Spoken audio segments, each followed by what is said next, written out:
Hello students, জ্ঞানজ্যোতি coaching সেন্টারের পক্ষ থেকে তোমাদের সকলকে জানাই আরো একবার স্বাগত। তো স্টুডেন্টস, আজকের ক্লাসে আমরা যে বিষয় নিয়ে আলোচনা করব তা হলো চিশতি ও কি সোহরাবর্দী সিলসিলা নিয়ে। ঠিক আছে, তো আলোচনা শুরু করার পূর্বে তোমাদের বলে রাখি, তোমরা যারা যারা SKBU অর্থাৎ সিধু কানু বিরসা ইউনিভার্সিটির অন্তর্গত 4th সেমিস্টারে রয়েছে, তোমাদের যাদের যাদের মেজর হিস্ট্রি রয়েছে তাদের পেপার 5 এর একটি গুরুত্বপূর্ণ টপিক নিয়ে আজকে ক্লাসে আমরা আলোচনা করব।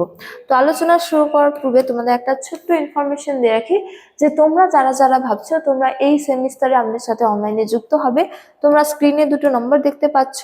এই দুটো নাম্বার হলো আমাদের জ্ঞানজ্যোতি কোচিং সেন্টারের অফিসিয়াল হেল্পলাইন নাম্বার। তো তোমরা এই দুটো নম্বরের মধ্যে যে কোনো একটিতে যোগাযোগ করে আমাদের সাথে যুক্ত হতে পারো। এছাড়া তোমাদেরকে একটু কোর্স ডিটেলসটাও বলে রাখি যে তোমাদের যাদের যাদের মেজর কোর্স হয়েছে তোমাদের জন্য যে কোর্স ফিটা রাখা হয়েছে সেটা রাখা হয়েছে কেবলমাত্র 1199 টাকা। এছাড়া তোমাদের যাদের যাদের মাইনর কোর্স রয়েছে তোমাদের জন্য যে কোর্স ফিটা রাখা হয়েছে সেটা রাখা হয়েছে কেবলমাত্র 699 টাকা। তো এই টাকার বিনিময়ে তোমরা আমাদের কাছ থেকে কি কি পেয়ে যাচ্ছ? তো এই টাকার বিনিময়ে তোমরা আমাদের কাছ থেকে পেয়ে যাচ্ছ লাইভ ক্লাসেস, এছাড়া হাই কোয়ালিটি নোটস, এছাড়া রেকর্ডেড ক্লাস এবং কি 100% কমন সাজেশন। তো স্টুডেন্টস, এই ছিল ইনফরমেশন। এবারে আমরা আজকের আলোচনা শুরু করব। তো দেখো, আলোচনার বিষয় প্রথমেই বললাম যে চিশতি ও কি সোহরাবর্দী সিলসিলা নিয়ে। ঠিক আছে, তো দেখো প্রথমতম বলা হয়েছে যে সুফি ধর্মের অনুগামীরা প্রায় 12টি সম্প্রদায়ে বা সিলসিলায় কি হয়ে যায়, ভাগ হয়ে পড়েছিল। ঠিক আছে, তো এদের মধ্যে বা এই 12টি সম্প্রদায়ের মধ্যে চিশতি ও সোহরাবর্দী, মানে সোহরাবর্দী হবে সোহরাবর্দী, এই দুটি সম্প্রদায় বিশেষ প্রাধান্য লাভ করেছিল। ঠিক আছে, তো ইসলাম ধর্মে কুসংস্কার দূর করার জন্য যে আন্দোলন শুরু হয়েছিল সেই আন্দোলন কি নামে পরিচিত? সুফিবাদ নামে পরিচিত। তো এই সুফিবাদ বা সুফি ধর্মের যে অনুগামীরা ছিল বা যারা ইসলাম ধর্ম প্রচার করতো তারা 12টি সম্প্রদায়ে বিভক্ত হয়ে যায়। ঠিক আছে, তো এই 12টি সম্প্রদায়ের মধ্যে প্রধান দুটি সম্প্রদায় ছিল চিশতি ও কি সোহরাবর্দী সিলসিলা, বা দুটি গুরুত্বপূর্ণ সিলসিলা বা ভাগ ছিল বা সম্প্রদায় ছিল চিশতি আর কি সোহরাবর্দী সিলসিলা। ঠিক আছে, তো এরা বিশেষ প্রাধান্য লাভ করেছিল। যেমন প্রথমে আমরা আলোচনা করব চিশতি সিলসিলা নিয়ে। ঠিক আছে, বা চিশতি সম্প্রদায় নিয়ে। যেমন দেখো, এই ক্ষেত্রে বলা হয়েছে যে ভারতের চিশতি সম্প্রদায়ের প্রতিষ্ঠাতা ছিলেন খাজা মঈনুদ্দিন চিশতি। ঠিক আছে, খাজা মঈনুদ্দিন চিশতি কি ছিলেন? ভারতবর্ষে চিশতি সম্প্রদায়ের প্রতিষ্ঠা ছিলেন। অর্থাৎ এই যে চিশতি সিলসিলা ছিল, এই চিশতি সিলসিলা কিন্তু মধ্য এশিয়ায় বা আরব দেশে অন্য কোনো বা কেউ প্রতিষ্ঠা করলেও ভারতবর্ষে এই চিশতি সম্প্রদায়ের বা চিশতি সিলসিলা কে প্রতিষ্ঠা করেছিলেন? খাজা মঈনুদ্দিন চিশতি। ঠিক আছে, এই নামটা তোমাদের একটু মনে রাখতে হবে যে খাজা মঈনুদ্দিন চিশতি কি করেছিলেন? চিশতি সিলসিলা ভারতবর্ষের প্রতিষ্ঠা করেছিলেন। ঠিক আছে, তো দেখো এরপরে বলা হয়েছে যে এই সম্প্রদায়ের প্রধান কর্মকেন্দ্র ছিল কোথায়? আজমিরে। ঠিক আছে, অর্থাৎ প্রধান ঘাঁটি ছিল কোথায়? আজমিরে। তারপরে দেখো বলা হয়েছে যে 1235 খ্রিস্টাব্দে খাজা মঈনুদ্দিন চিশতি মৃত্যুবরণ করলে তার মৃত্যুর পর তার শিষ্যরা চিশতি সম্প্রদায় বলেই পরিচিত হয়। ঠিক আছে, তো খাজা মঈনুদ্দিন চিশতি কবে মারা যায়? 1235 খ্রিস্টাব্দে।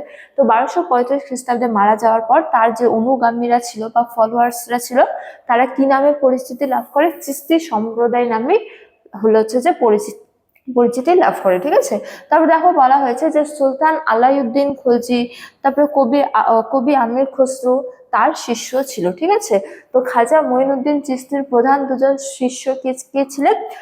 হচ্ছে যে আলাউদ্দিন খলজি এবং হচ্ছে যে আমির খসরু। ঠিক আছে, তারপরে দেখো বলা হয়েছে যে এছাড়া জিয়াউদ্দিন বারনী এবং বখতিয়ার কাকি প্রমুখরা তার শিষ্য ছিলেন। ঠিক আছে, তারপরে দেখো বলা হয়েছে যে ভারতের ধর্ম সম্প্রদায়ের ইতিহাসে এই ধর্ম সম্প্রদায়ের অবদান আজও শ্রদ্ধার সঙ্গে কি করা হয়? স্মরণ করা হয়। ঠিক আছে, তো এই ক্ষেত্রে বলা যায় যে এই যে চিশতি সিলসিলা, ঠিক আছে, তো এই চিশতি সিলসিলা অন্য কেউ প্রবর্তন করলেও আরব দেশে, ভারতবর্ষে এই সিলসিলা কে প্রবর্তন করেছিল?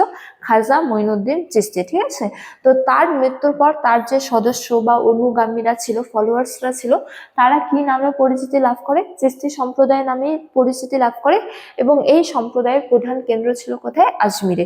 এছাড়া খাজা মঈনুদ্দিন চিশতির কয়েকজন প্রধান শিষ্যের নাম আমরা জানতে পারলাম। কে কে? আলাউদ্দিন খলজি, তারপরে আমির খসরু, এছাড়া জিয়াউদ্দিন বারনী এবং কি বখতিয়ার কাকি। ঠিক আছে, তো ভারতীয় ধর্ম সম্প্রদায়ের ইতিহাসে এই যে সম্প্রদায় অর্থাৎ চিশতি সম্প্রদায়, তাদের কিন্তু নাম আজও শ্রদ্ধার সঙ্গে কি করা হয়, স্মরণ করা হয়। তারপরে রয়েছে কি সুহরাবর্দী সিলসিলা নিয়ে। ঠিক আছে, তো সুফিবাদে 12টি যে সম্প্রদায় ছিল তার মধ্যে অন্যতম একটি প্রধান সম্প্রদায় এই সুহরাবর্দী সিলসিলারও। ঠিক আছে, যেমন দেখো বলা হয়েছে যে সুহরাবর্দী সম্প্রদায়ের প্রতিষ্ঠাতা ছিলেন শেখ সিয়াব উদ্দিন সুহরাবর্দী। ঠিক আছে, তো আরব দেশে এই সুহরাবর্দী সিলসিলা অন্য কেউ প্রতিষ্ঠা করলো, ভারতবর্ষে এই সুহরাবর্দী সিলসিলাকে প্রতিষ্ঠা করেছিলেন শেখ সিয়াবউদ্দিন সুহরাবর্দী। ঠিক আছে, তো তোমাদেরকে এই নামটা মনে রাখতে হবে যে শেখ সিহাবুদ্দিন সোহরাবর্দী কি করেছিল, ভারতবর্ষে সোহরাবর্দী সিলসিলা প্রতিষ্ঠা করেছিল। ঠিক আছে, তারপরে দেখো বলা হয়েছে যে এই সম্প্রদায়ের জনপ্রিয়তা ছিল পাঞ্জাব, মুলতান এবং পূর্ববঙ্গে। তো চিশতি সিলসিলার হচ্ছে যে প্রধান ঘাঁটি কোথায় ছিল, আজমিরে, কিন্তু ভারতবর্ষের হচ্ছে যে কোন কোন স্থানে সোহরাবর্দী সিলসিলার জনপ্রিয়তা লাভ করেছিল, পাঞ্জাব, মুলতান এবং কি পূর্ববঙ্গে। ঠিক আছে, তারপর দেখো বলা হয়েছে যে এই সম্প্রদায়ের লোকেরা সরকারি দপ্তরে ও চাকরি বা রাজনীতির সঙ্গে যুক্ত থেকে সুফি আদর্শ প্রচার করলে তৎকালীন সমাজে এই দুই সম্প্রদায় যথেষ্ট জনপ্রিয়তা অর্জন করে। তো এই যে সুহরাবর্দী সিলসিলার সম্প্রদায়েরা ছিল, তারা মূলত কি করত, তারা বিভিন্ন সরকারি দপ্তরে চাকরি করত বা রাজনীতির সঙ্গে যুক্ত থেকেও নিজেদের যে ধর্ম সেই ধর্ম প্রচার করত। ঠিক আছে, অর্থাৎ তারা রাজনীতিতে এবং কি সরকারি দপ্তরে বিভিন্ন চাকরিতে সক্রিয় অংশগ্রহণ করত। ঠিক আছে, তো পরিশেষে বলা যায় যে এই যে দুটি সম্প্রদায় ছিল, এই দুটি সম্প্রদায় কিন্তু তৎকালীন সময়ে যথেষ্ট জনপ্রিয়তা অর্জন করেছিল। ঠিক আছে, তো এই গেল চিশতি আর কি সোহরাবর্দী সিলসিলা নিয়ে আজকে আলোচনা। ঠিক আছে, তো স্টুডেন্টস আজকের আলোচনার ক্লাস এতটাই, তোমাদের সাথে দেখা হবে পরবর্তী ক্লাসে।